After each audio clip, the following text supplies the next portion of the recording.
Hey guys, what's up? This is Power Wheels. Thank you for tuning in today. In this video, I want to show off a Tom Brady Grail that I picked up probably a month or two ago now. Um, and when I say the word Grail, I don't throw it around lightly. It's really a special card, and it was to get this card. It was a pretty big consolidation process for me, and something that I hadn't done too many times. I've really only traded a few times, and so. I learned a lot through it, and it was a lot of fun. I enjoyed the process, and because I learned a lot, I said, maybe if I share this story with other people, maybe they can learn something from it too. So, anyways, I'm gonna hop right in. First, I'm gonna show you this card that I picked up last December, because it relates to the card that I'm talking about, and gives you something to look at too as I tell the story. But, anyways, I picked this card up last December. This is the 2011 Topps Finest Mosaic Refractor. This is my favorite. These are my favorite refractors ever made, are the Mosaic Refractors by Topps Finest. If you look in the bottom right corner, you see that they're serial numbered to 10 copies. They're gorgeous. I would challenge anybody to find a Bowman Chrome, a Topps Chrome, or a Topps Finest refractor that looks better than these. If you find one, let me know, because I want to get some of those, but I haven't found anything that beats these mosaics. They're gorgeous, okay? But anyways, I've always had the 2010 version of this card, and it's always been one of my favorite cards. And ever since I acquired it, I wanted the 2011 really bad, because I wanted to pair it with it. I thought it'd be an awesome, unique pairing that you just don't see. And I'd probably been on the hunt for one of these to become available for like 7 or 8 years. I mean, it's that long. And I hadn't seen one of these pop up for sale in that amount of time since I'd been looking. And but anyways, one popped available in December, so I started selling stuff and figuring out a plan, lining deals up so that maybe I could take a swing at this one. And I did, and fortunately I won. Just real thankful to get this one. When I checked the POC reports after the fact, or maybe even before the fact, I noticed that PSA had only graded one of these, and this is the one. And BGS has 3 graded copies. That's it. So 4 of the 10 copies have been graded. So where are the other 6? I don't know. Are they in boxes? Are they still in the packs? Somebody's collection. Like, where are they? I have no idea. But I'm really thankful to have gotten that card. Interesting story with this card before I move on is I messaged the seller right after I got it, and the guy told me that, I said, man, how long have you had this card? I've been after one of these for a really long time. And he said he bought someone's collection for $200, and he said this card was in it. And if you know anything about this card, you know that's he definitely did good getting that collection for $200. And another card that was in the collection, he said, was a Steph Curry Topps Chrome Refractor rookie. So just unbelievable, to hear a story like that. But he said he had this card for a while, and then he said he finally went ahead and just got it graded, and so he could sell it. And that's how he wanted to sell it, was graded. So anyways, got that one in December. Then we fast forward to the National. I went to the National this summer, and that was really the first card show I've ever been to. I'd been to one other card show. There might have been 30, 35 tables there. Really, really small local show.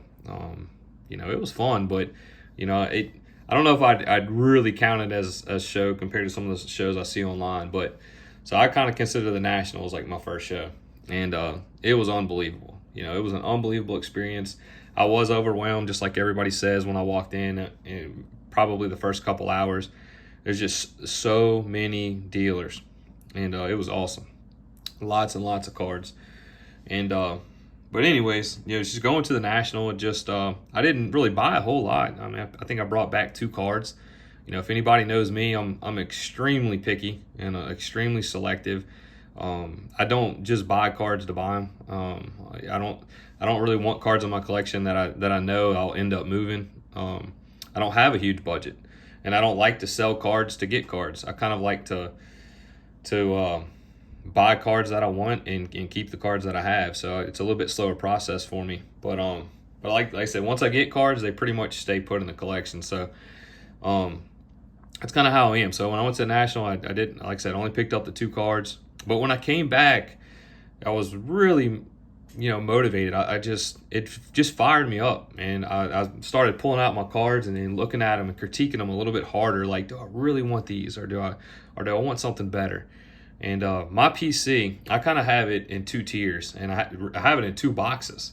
I have one box, and I always call it the cream of the crop, and it's like the best cards in my collection, cards that you do not see anywhere else. Some cards are like a lot of cards. Some of the cards are like 1/1s or maybe 1/10s, like this mosaic. This is just a card you do not see of Tom Brady, and I kind of keep those separate. And then I have another box that has like some really good cards in it, some great cards, very iconic cards. But I see them on people's pages, often enough to where I know it's not really that rare.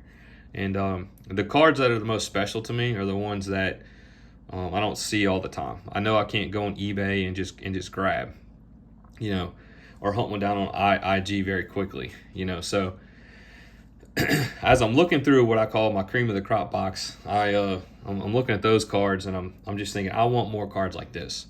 And I pulled out I probably had about 5 Brady cards in that box that are like really, really special. And I said, I want more cards like this one. So I was thinking, I was like, well, what could I do?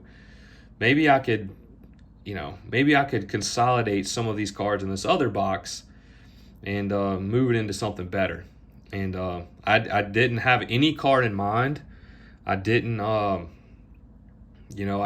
said, you know what? I'm going to take all these cards that I'd be willing to part with, because I know if the right card was put on the table, I would move them.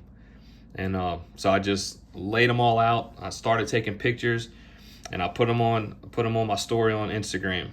And I laid down the ground rules. They're not for sale. I'm not interested in sales. I feel like a lot of true collectors feel that way. They don't want money for their, like, if you have a special card, you want a special card for it. You don't want money, because if you get the money, you might not find another special card to replace it. So I always say, like, if you got something really special, you need to hold off and make sure you get something special for it, not cash. At least that's how I operate with things like that. But see, so where was I? So I put everything. I put all the pictures on Instagram. Said I don't want any money. I said serious offers only. And I started getting quite a few messages from people. Said, what are you looking for? And and they would show me cards and things like that. And I kind of messaged people for a little while, and then all of a sudden I get one message from someone, and they showed me a pretty rare special Brady card, but I wasn't really that interested in it. And then they messaged me and said, I have another Brady card, and they said, I know you would want it, but I'm not sure if I want to let it go. And I guess he thought about it a little more, and then he sends me a picture of the card, and as soon as I saw the card, all my attention went straight to that card. So like all the conversations that I had with about other cards and maybe some potential deal, it just shut it off, because I knew that I needed to get this card, and I knew that I just had to give it all my attention, and I couldn't miss out on this opportunity. So anyways, I'll go ahead and show the card, and then I'll just continue on with the story. And that card is this one right here. This is the 2011 Topps Finest Superfractor of Tom Brady. This card is serial numbered to 1/1. So it's a gorgeous card. I like, anybody knows my collection, that I have the 2012 Topps Finest Superfractor, and it's my favorite card in my collection. And I just was able to acquire this one, so it was huge.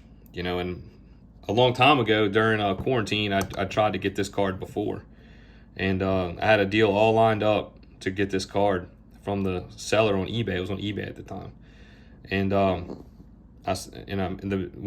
he made an offer, and I said, yeah, I'll do that. And I said, hey, somebody just bought a Jordan card from me for a lot of money. It was $10K, and then I said, as soon as they pay me, I said, I'm going to pay you and buy that Brady Superfractor from you. And I waited a day or two, and this person just kind of backed out and just didn't pay. They bought it, but clicked to buy it now, but didn't want to pay. So the deal fell through. And he said he'd be willing to do a trade and for it. And And then the next morning he said, he messaged me. He said, hey, I'd be willing to do a trade. I'll message you in the morning. And then the next morning he messaged me and said, hey, man, sorry, I sold it last night. So I was like, oh, man. So I missed out. I never thought I would have a shot at this card again. And because my heart was so set on it after that deal fell through, I really did feel like this gap in my collection for not being able to acquire that card, that Superfractor, right, that you see. So when this card was presented to me in that Instagram message, like I said, I gave it all my attention, and we worked out a deal. I moved a couple cards, I think about like 6 or 7 cards, and I was comfortable doing that.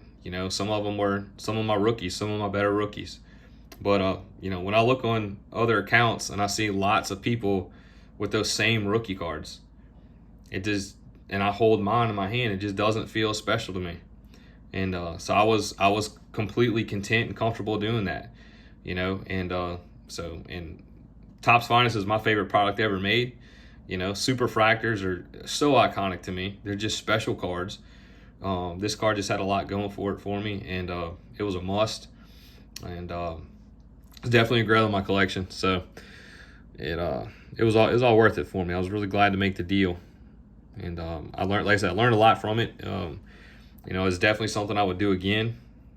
I believe like pretty much every card that I moved was 100% replaceable. There's one that wasn't. It had a little 101 in there, but everything else was replaceable.